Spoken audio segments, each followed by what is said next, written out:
Judicial commission ने Islamabad high court के chief justice Aamir Farooq को सुप्रीम कोर्ट का जज बनाने की मंजूरी दे दी। एलामिये के मुताबिक चीफ जस्टिस ने सिंध हाई कोर्ट के chief justice Shafi Siddiqui, Balochistan high court के चीफ जस्टिस हाशिम काकड़, पेशावर हाई कोर्ट के चीफ जस्टिस इश्तियाक इब्राहिम समेत सिंध हाई कोर्ट के जस्टिस सलाहुद्दीन पहमर और पेशावर हाई कोर्ट के जस्टिस शकील अहमद को सुप्रीम कोर्ट का जज बनाने की मंजूरी दी।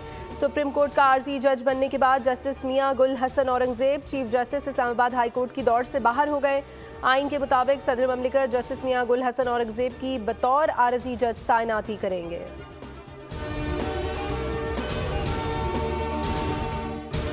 जस्टिस मंसूर अली शाह और जस्टिस मुनीब अख्तर का जुडिशल कमीशन इजलास का बॉयकॉट।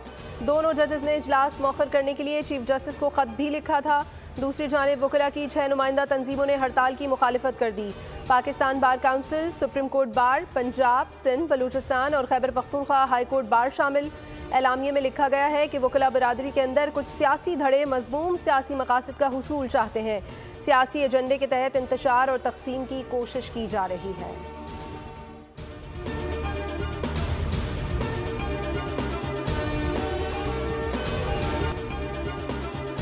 कराची में हैवी ट्रैफिक को कंट्रोल करने में ट्रैफिक पुलिस नाकाम। तेज रफ्तार टैंकर ने एक और शख्स की जान ले ली। अफसोसनाक हादसा मंगोपीर रईस सेंटर के करीब पेश आया। हादसे के बाद ड्राइवर हस्बे मामूल फरार हो गया। रवा साल अब तक ट्रैफिक हादसात में जाँ बहक अफराद की तादाद 100 हो गई। दूसरी जानिब कराची के बासियों ने हैवी ट्रैफिक के खिलाफ खुद महाज संभाल लिया है। नागन चौरंगी पर शहरी सड़कों पर निकल आए, टैंकर्स का रास्ता रोका और चाबी निकाली और कागजात चेक किए।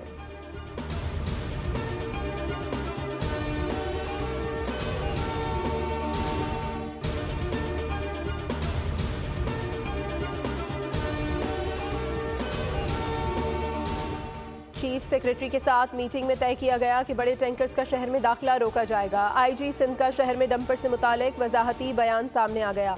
गुलाम नबी मेमन ने मीडिया से गुफ्तगू में कहा, तासुर ये दिया जा रहा है कि पुलिस काम नहीं कर रही। 42 अशिया ऐसी हैं जिनकी तरसील के लिए हैवी ट्रैफिक दिन में भी सड़कों पर आ सकती है।